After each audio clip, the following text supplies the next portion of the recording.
मित्रों नमस्कार।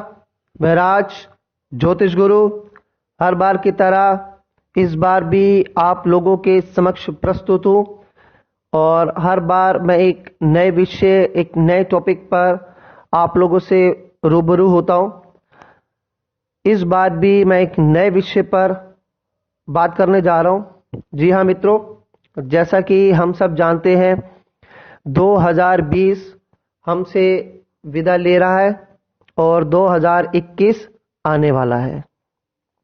ये 2021 हमारे देश के लिए, भारत के लिए कैसा रहने वाला है, देश की जनता के लिए कैसा रहने वाला है, इसी पर मेरा ये वीडियो आधारित है। तो सबसे पहले मैं आप सब लोगों को एडवांस में जो हमारा नया वर्ष आने वाला है, इस सब की बहुत बहुत आप सबको शुभकामनाएं देता हूं और उम्मीद करता हूं कि जैसा 2020 निकला है 2021 ऐसा ना रहे। चलिए हम बात करते हैं 2021 कैसा रहेगा, भारत के लिए कैसा रहेगा, भारत के लोगों के लिए, हमारे देश के लिए, हमारे लिए, आपके लिए 2021 कैसा रहने वाला है। 2021 भारत सरकार के लिए खास तौर पर चुनौती भरा रहने वाला है। सबसे बड़ी बात, अगर मेरा ये वीडियो भारत सरकार के मंत्री सुन रहे हैं तो वो बिल्कुल सतर्क हो जाएं। भारत की मोदी सरकार को इस वर्ष काफी चुनौतियों का सामना करना पड़ सकता है और वो चुनौतियां इतनी प्रबल हो सकती हैं कि जो इससे पहले चुनौतियां नहीं रही होंगी। इतनी प्रबल चुनौतियां हमारे देश की मोदी सरकार को झेलनी पड़ सकती हैं। लेकिन मोदी सरकार अपनी सूझबूझ, समझ और कूटनीति से इन चुनौतियों से निपट लेगी और भारत की साख को विश्व में बनाए रखेगी, ऐसा उम्मीद है और ऐसा जो है ग्रहों से संकेत भी मिल रहे हैं। इस वर्ष पंजाब, जालंधर, दिल्ली, हरियाणा और यूपी के में कुछ जगहों में वर्षा में बहुत ही कमी रह सकती है, लेकिन मुंबई, राजस्थान, गुजरात, भारत के जो दक्षिण राज्य हैं और इन राज्यों से जो लगते दूसरे राज्यों के जो बॉर्डर हैं, वहां पर वर्षा बहुत ही अधिक रहने वाली है। अधिक वर्षा से इन जगहों पर फसलों को नुकसान पहुंच सकता है।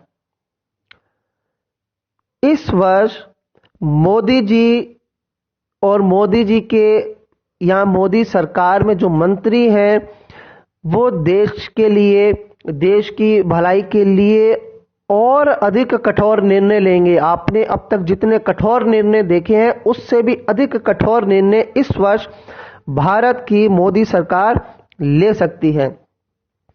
लेकिन जैसा कि ग्रह संकेत दे रहे हैं, देश में इस वर्ष व्यापक पैमाने पर हिंसा, उपद्रव या दंगा भड़क सकता है, हो सकता है, ऐसी पूरी संभावना है। इसलिए मैं भारत की सरकार से विशेषता इस विषय पर ध्यान देने के लिए आग्रह करूंगा। किसी पड़ोसी देश के साथ इस वर्ष यानी कि 2021 में युद्ध या युद्ध जैसा माहौल रहेगा और ये माहौल इतना गर्म और इतना तनातनी पर पहुंच जाएगा कि हमारे देश और पड़ोसी देश जिसके साथ विवाद उत्पन्न होगा, वहां पर जो लोग हैं वो युद्ध होने के भय से त्रस्त हो जाएंगे, चिंता में रहेंगे और भय जैसी स्थिति उनके जीवन में बनी रहेगी कि अब युद्ध हुआ और अब युद्ध हुआ और अब मरे और तब मरे। इस वर्ष हालांकि जो ग्रह है वो अच्छी फसलों के संकेत दे रहे हैं कि देश में अच्छी फसल हो सकती है, लेकिन कुछ जगहों पे बहुत अधिक वर्षा और कुछ जगह पर वर्षा बहुत ही कम होने से फसलों को नुकसान पहुंच सकता है, फसलें खराब हो सकती हैं, जिससे हो सकता है कि कुछ समय के लिए जो है महंगाई बहुत बढ़ जाए। 2021 के शुरुआती 2-3 महीनों में यानी कि जनवरी से लेकर मार्च तक किसी बड़े राजनेता की मृत्यु के संकेत दिखाई दे रहे हैं। देश में कोई बड़ा हवाई या रेल दुर्घटना हो सकती है जिससे जन धन की हानि संभव है।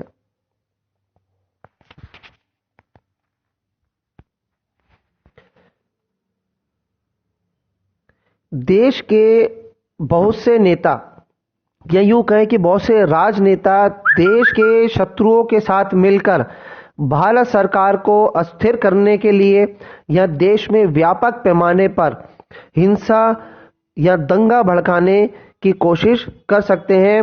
अतः गुप्तचर एजेंसियों को इस पर विशेष ध्यान देने की जरूरत होगी। भारत सरकार को, मैं पहले भी बोल चुका हूं, फिर बोल रहा हूं, भारत सरकार को इस पर विशेष ध्यान देना होगा। यह वर्ष विश्व को या यूं कहें देश को, जैसा कि आपने देखा कि 2020 विश्व के सभी लोग कोरोना को लेकर त्रस्त रहे और हर कोई यही जानना चाहता है कि ये कोरोना कब जाएगा, कोरोना से हमें कब आजादी मिलेगी। तो मित्रों, 2021 खुशखबरी लेकर आ रहा है। इस वर्ष शनिदेव जी सूर्य के नक्षत्र उत्तर आषाढ़ा नक्षत्र को छोड़ रहे हैं, चंद्र के नक्षत्र में प्रवेश कर रहे हैं। ये संकेत है कोरोना से आजादी मिलने का, कि कोरोना से विश्व को या भारत को आजादी मिल जाएगी। यह 2021 संकेत लेकर आ रहा है। या तो कुछ चमत्कार होगा कि कोरोना स्वतः ही जो है गायब हो जाएगा, या फिर देश में या फिर विश्व के कई भागों में इतनी प्रभावशाली वैक्सीन या टीका या दवाई बना ली जाएगी जो कोरोना के प्रभाव को खत्म कर देगी, कोरोना को प्रभावहीन कर देगी। तो ये था हमारे देश के लिए, देश के लोगों के लिए, भारत के लिए 2021 कैसा जाने वाला है उस पर कुछ संकेत। लेकिन मैं निजी तौर पर भगवान से यही प्रार्थना करूंगा और चाहूंगा कि आप सब भी यही प्रार्थना करें कि 2021 में हमारा देश भारत विश्व के अंदर सूर्य की तरह चमके, भारत में रहने वाले सभी लोग खुशहाल हों, सभी की जिंदगी खुशियों से भर जाए, व्यापार अच्छे चले, किसान भाइयों की फसलों को कोई नुकसान ना पहुंचे, सबकी इच्छाएं पूर्ण हो, नौकरियां बढ़े और हमारा देश जो है विकसित देशों की पंक्ति में अग्रणी होकर नजर आए। तो मैं यही प्रार्थना करूंगा, बाकी सब उस परमपिता परमेश्वर के हाथ में है। चलिए मित्रों, जाते जाते एक बार फिर मैं आपको नए साल की शुभकामनाएं दे रहा हूं और आप सबसे प्रार्थना करता हूं कि अगर आपको ये वीडियो जानकारी अच्छी लगी हो तो मेरे इस वीडियो को लाइक और शेयर करना मत भूलिएगा। और हाँ, अगर आपने अब तक इस मेरे YouTube चैनल को सब्सक्राइब नहीं किया है तो जल्दी कर लीजिए, नहीं तो आने वाला वीडियो आप मिस कर सकते हैं। चलिए मित्रों, अगली बार फिर एक नई जानकारी के साथ मैं आप लोगों के बीच में हाजिर होऊंगा। तब तक के लिए मुझे आज्ञा दीजिए। जय